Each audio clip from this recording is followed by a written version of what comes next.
যদি ফরম্যাট করার সময় বুট মেনুতে পেন ড্রাইভ শো না করে তখন আমরা মেশিনটাকে একবার রিস্টার্ট করব। রিস্টার্ট করার পর ইএসসি কি প্রেস করে আমাদের বায়োসের সেটিংয়ে যেতে হবে।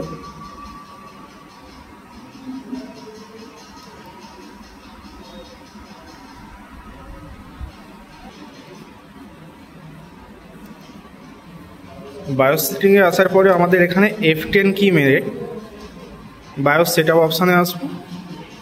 এখান থেকে বুট মেনু এবং লেজেন্সি সাপোর্ট অপশান এখানে ডিসেবল আছে, এটাকে আমাদের এনেবল করতে হবে।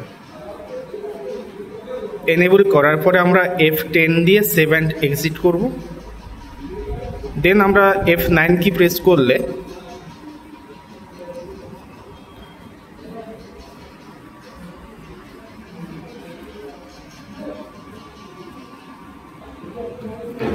আমাদের সামনে এইরকম একটা ইন্টারফেস আসবে, অপারেটিং সিস্টেম বুট মোড চেঞ্জ।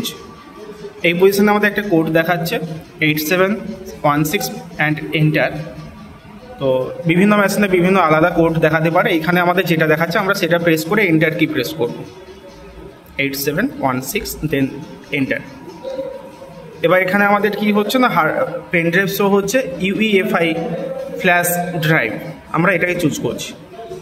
চুজ করার পর আমাদের ফরম্যাটিং প্রসেস স্টার্ট হচ্ছে।